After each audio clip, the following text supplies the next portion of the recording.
새해가 시작됐습니다. 많은 분의 새해 소망 중에 경제, 특히 부동산 이슈도 빠지지 않는 것 같습니다. 네, 올해 집을 사야 할지, 전세값은 어떨지, 또 이사를 간다면 어디로 가야 될지 고민이 깊으실 텐데요.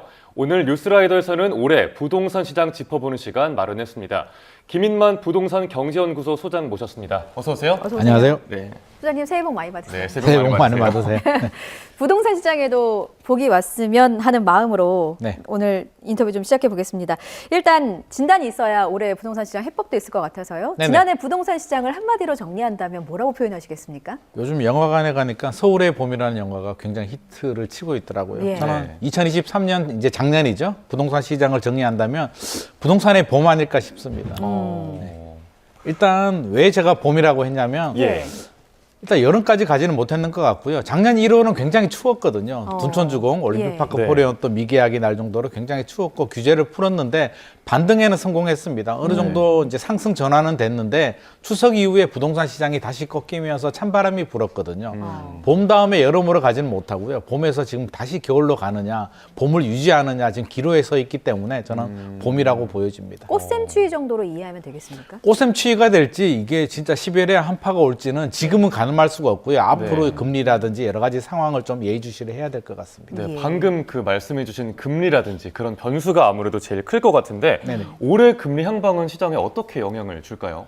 일단 시그널은 나왔습니다. 작년이죠. 12월 미국에서 이제 3차례 정도 인하할 수 있다라는 시그널이 나와서 예. 일단 희망이 삐씀 보이는데 예. 한국은행이 과연 올해 몇 번을 내리고 언제 내릴지가 가장 중요한 포인트가 되는데요. 네. 미국하고 한국은행 기준금리 포인트가 지금 2%포인트 정도 벌어져 있습니다. 예. 굉장히 많이 벌어졌죠. 자금 유출의 가능성이 있기 때문에 미국이 한두 번 내려서 한국은행이 쉽게 내리기는 좀 어려울 것 같습니다. 그렇게 본다면 하반기에 한 차례 정도 내리지 않을까 조심스럽게 예상을 해보는데요. 네. 세 가지 시나리오가 가능합니다. 예. 하반기에 한 차례 정도 내린다면 우리가 예상하는 범주 내기 때문에 크게 동요되지는 않을 것 같고요. 예상보다 빨리 상반기에 한 번, 하반기에 한 번 이렇게 내린다면 긍정의 효과가 작용이 되면서 투자 심리가 늘어나는데 상당히 도움이 될 것 같고 또 반대로 한 번 또 안 내리게 되면 동결이 된다면 네. 굉장히 또 당황하겠죠. 예. 이게 패닉이 오면서 또 투자 심리 위축과 주택 가격 하락으로 연결이 될 수도 있기 때문에 기준금리가 언제 얼마나 내리는지가 가장 중요한 포인트가 될 것 같습니다. 자, 계속해서 부동산 얘기를 해보겠습니다. 부동산 PF와 관련한 질문을 드리려고 했습니다. 네. 태형건설의 워크아웃 신청으로 건설업계 그리고 뭐 금융업계 불안이 네. 커지는 상황인데 이 소식이 부동산 시장에는 어떤 영향을 줄 걸로 좀 예상하십니까? 시공시순위 16위 태형건설이 이제 워크아웃 신청을 할 정도로 굉장히 어렵습니다. 고금리에 지금 분양시장도 안 좋기 때문에 미분양이 계속 늘어나고 있는 상황인데요.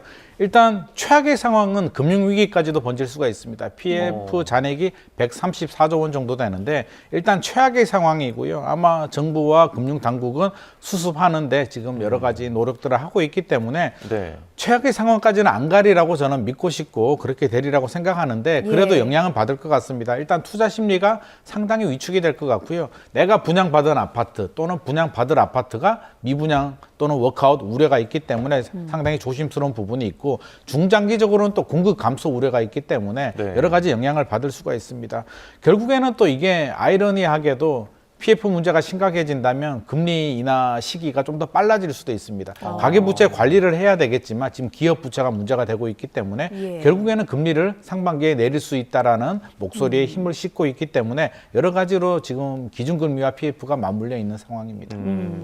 네, 이 정부가 지금 부동산 PF 이슈에 대해서 언급하는 키워드를 보면은 부동산 PF 연착륙 그리고 옥석 가리기 정도로 정리를 할 수 있을 것 같습니다. 예. 네네. 이게 요약하면 알짜는 살리고 좀 부실하고 불안한 부분은 도려내겠다 이런 건데 이거에 대해서는 어떻게 보십니까? 일단 수술이 불가피할 것 같습니다. 모든 건설사들을 다 살리기에는 지금 여러 가지 문제가 있는 것 같고요.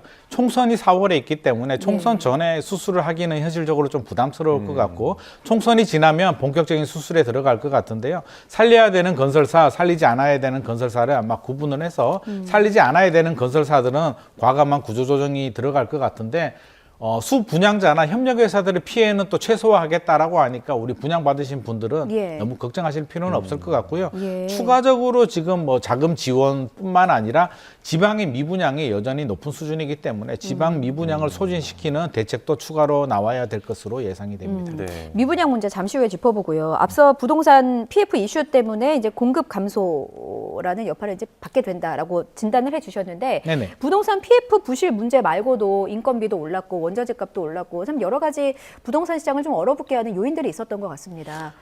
이런 부분들 때문에 공급 감소가 되면 결국에는 뭐 집값도 오르는 것 아니냐. 왜냐하면 공급 자체가 줄어들게 되니까 이런 전망도 나오던데 어떻게 보시나요? 맞습니다. 인건비도 올라가고요. 건축 자재비도 올라가고 분양가 상승 압력은 높아지는데 분양가를 또 마음대로 올릴 수는 없습니다. 주변 신축 아파트 시세와 연동해서 분양가를 책정하는데 추석 이후에 다시 분위기가 주춤하고 있기 때문에 분양가는 못 올리는데 예. 상승 압력이 높기 때문에 건설회사 입장에서는 공급을 늘릴 수도 없는 상황이고요. 2021년 같이 그냥 청약 분양을 하게 되면 무조건 완판되는 상황도 아니기 때문에 네. 결국에는 입지 경쟁력과 뭐 분양가 경쟁력이 있는 단지들만 할 수밖에 없습니다. 이런 상황이 지속이 된다면 공급이 줄어들 수밖에 없을 것 같고요.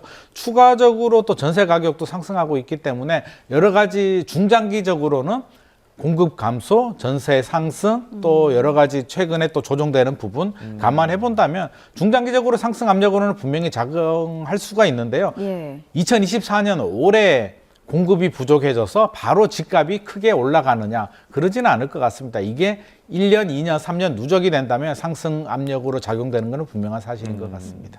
네, 근데 이게 집을 사려고 하는 사람들의 입장에서 이제 청약 통장 얘기를 안 할 수가 없잖아요. 네네. 네. 근데 예전에는 뭐 로또 청약 이런 얘기도 있었는데 뭐 말씀해주신 것처럼 공사비 오르고 뭐 인건비, 원자재값 오르면서 분양가가 같이 뛰고. 네, 그러다 보니까 이제 로또 청약이라는 말이 좀 옛말이 되는 거 아니냐 이런 얘기도 나오는데 이런 좀 추세는 계속 되리라 보십니까? 당분간 이어질 것 같습니다. 네. 분양을 받으시는 분들은 마음은 똑같습니다. 집을 사는 분들도 그렇고요. 추가 상승에 대한 기대감, 손해보고 이게 분양을 받고 싶지는 않잖아요. 네. 올라가는 기대감이 있어야 되는데 최근에 집값 상승에 대한 기대감이 상당히 낮아졌고요. 2015년에서 2021년까지 많이 올랐기 때문에 여전히 피로감이 누적되어 있습니다. 당분간에 금리가 파격적으로 내려가지 않는 한 이렇게 위축된 투자 심리가 크게 살아나기는 좀 어려울 것으로 보여서 당분간은 계속 이렇게 어려운 분양 시장이 예상이 됩니다. 그렇군요. 공급 부족에 대한 우려가 계속해서 나오게 되니까 윤석열 대통령도 어제 신년사에서 이 재개발, 재건축 사업 절차를 원점에서 재검토하겠다 이렇게 강조했거든요. 저희가 신년사 한번 들어보고 오겠습니다. 새해에는 국민들께서 새 집을 찾아 도시 외곽으로 나가지 않도록 도시 내에 주택 공급을 늘리겠습니다. 특히 재개발, 재건축 사업 절차를 원점에서 재검토하여 사업 속도를 높이고 1인 내지 2인 가구에 맞는 소형 주택 공급도 확대하겠습니다. 요점은 도심에 새 집 빨리 짓겠다인데 부동산 시장에 어떤 영향 주겠습니까? 서울 같은 경우는 재건축 재개발이 아니면 신축 아파트 공급이 어렵기 때문에 방향성 자체는 맞습니다. 중장기적으로 서울의 공급 물량을 늘리려면 재건축 재개발을 활성화시켜야 되고요. 절차를 단순화시키는 건 맞는데 예. 몇 군데 이제 걸림돌이 있습니다. 일단 도정법, 도시 및 주거환경 정비법을 개정해야 되는데 예. 최근에 실거주 의무도 폐지가 안 됐거든요. 이게 두 가지가 있습니다. 긍정적인 효과는 공급을 늘릴 수가 있지만 부정적인 효과는 투기 수요가 또 유입이 되면서 집값을 자극할 수도 있기 때문에 예. 반대 목소리가 있겠죠. 도정법 개정이 쉽지 않은 부분이 있고요. 인허가라든지 여러 가지 절차를 단순화시키더라도 재건축 재개발 사업이 길어지는 여러 가지 이유 중에 하나는 조합 내부의 갈등, 조합과 시공사의 갈등, 지자체와의 갈등이기 때문에 단순히 인허가 절차를 단순화한다라고 해서 물론 1년에서 2년 정도는 단축이 될 수는 있으나 10년, 15년 걸리는 사업에서 결정적으로 사업을 단축시키는 데는 좀 역부족이 있을 것 같습니다. 예, 그리고 조금 전에 전세값도 잠깐 언급을 해주셨잖아요. 네네. 이게 새 아파트 입주 물량이 적으니까 자연스럽게 전월세도 좀 줄고 그러다 네. 보니까 전세값은 오르는데 이게 매매값 상승의 변수가 된다는 목소리도 나오더라고요. 맞습니다. 전세 가격은 매매 가격을 밀어 올리기도 하고요. 매매 가격이 떨어지는 거를 버텨주는 버팀목 역할도 해주는데 2022년에는 금리가 갑자기 오르면서 전세 가격이 많이 떨어졌거든요. 예. 근데 최근에는 다시 전세 가격이 오르고 있습니다. 매매 시장이 주춤하다 보니까 매매 수요가 전세 수요로 지금 이동을 하고 있고요. 예. 입주 물량이 계속 감소하고 있는데 중장기적으로는 매매 가격을 밀어올리는데요. 전세 시장은 입주 물량이 감소하면 바로 영향을 받습니다. 수요는 늘어나는데 공급이 줄어들기 때문에 2024년 전세는 아파트 전세는 강세가 될 것 같고요. 네. 예. 이런 강세 흐름이 조금 더 1년, 2년, 3년 이어진다면 또 매매 가격을 밀어올리는 역할을 할 수도 있을 것 같습니다. 예. 앞서 이제 지역 미분양 말씀해 주셨는데 양극화가 점점 더 뚜렷해지는 것 같아요. 어떻게 네네. 전망하십니까? 당분간은 양극화 문제를 우리가 해결하기는 좀 어려울 것 같고요. 서울과 예. 지방의 지금 양극화가 상당히 심각하고 지금 PF 문제도 결국에는 미분양 문제인데 전국의 미분양의 87% 정도가 지방에 집중되어 있습니다. 네. 그래서 정부 당국자들 정책도 아마 지방 미분양을 소진시키는데 지금 온 힘을 다해서 좀 집중을 해야 될 것 같습니다. 그렇군요. 지금 전남, 경기, 제주, 대구, 악성 미분양이 있는 그 순으로 저희가 그래픽을 좀 준비해봤습니다. 네. 이 지역에 계신 분들도 지금 저희 뉴스라이더 함께 하시면서 올해 집을 사야 되나 말아야 되나 고민이 좀 깊으실 것 같아요. 그래서 저희가 가장 어려운 질문을 좀 던져볼까 합니다. 올해 내 집 마련 어떻게 해야 됩니까? 해야 이게 됩니까? 기다려야 됩니까? 악성 미분양이라는 게 다 짓고 나서도 지금 미분양이 남아 있거든요. 예. 예. 우리 지역에 다 짓고 나서 남아 있는 빈집들이 있기 때문에 사실 투자 심리가 갑자기 좋아지기는 좀 어려울 것 같습니다. 저는 그런 생각이 듭니다. 자금이 되고 꼭 필요하신 분들이라면 내 집 마련을 하시는 게 맞는데 지금이라도요? 2021년 같이 불안한 마음에 자금은 부족한데 우리 영끌이라고 하죠. 네. 불안한 마음에 이러다가 다시 오르는 거 아니야? 이런 마음으로 무리하게 내 집 마련하실 필요는 없을 것 같고요. 네. 2, 3년 정도 저는 지켜봐도 충분하다는 입장입니다. 그래서 급하지 않은 분들은 좀 지켜보시고요. 꼭 사야 된다. 자금이 되고 올해 꼭 사야 된다는 분들은 지역을 전체적으로 좀 넓게 보시고요. 고점 대비 가격이 충분히 조정된 그러니까 강남이라든지 서울 마용성 지역들은 크게 조정이 되지 않았기 때문에 좀 예. 신중할 필요가 있고요. 네. 고점 대비 한 20, 30% 정도 조정된 매물이라면 필요하신 분들이라면 내 집 마련하셔도 좋을 것 같습니다.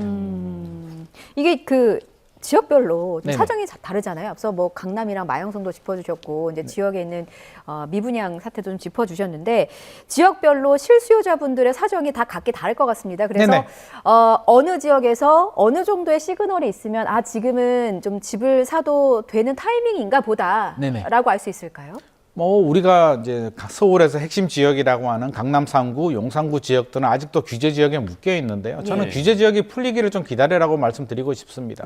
규제 지역이 풀린다는 게 무슨 시그널이냐면 집값이 어느 정도 조정이 됐기 때문에 정부가 규제를 풀어주는 것이고요. 예. 안 풀렸다는 얘기는 아직 집값이 많이 조정되지 않았습니다. 아직은 조정되지 않았기 때문에 굳이 저는 꼭 필요하신 분들 아니라면 들어가실 필요가 없다라고 보여지고요. 오히려 외곽 지역에 고점 대비 30% 정도 떨어진 급매물을 잡는 게 중장기적으로는 결국에는 떨어질 곳은 떨어지고요. 우리가 2015년에서 2021년까지 7년 정도 많이 올랐기 때문에 사실은 좀 조정이 돼야 되고 연착륙이 되면서 거품을 빼야 됩니다. 그렇다면 결국에는 좀 조정된 매물들이 경쟁력이 있지 않을까 생각이 됩니다. 예, 알겠습니다. 집이 꼭 필요한 분들에게 도움이 되는 조언이었길 바랍니다. 지금까지 김인만 부동산 경제연구소 소장과 함께 말씀 나눠봤습니다. 소장님 오늘 말씀 고맙습니다. 고맙습니다.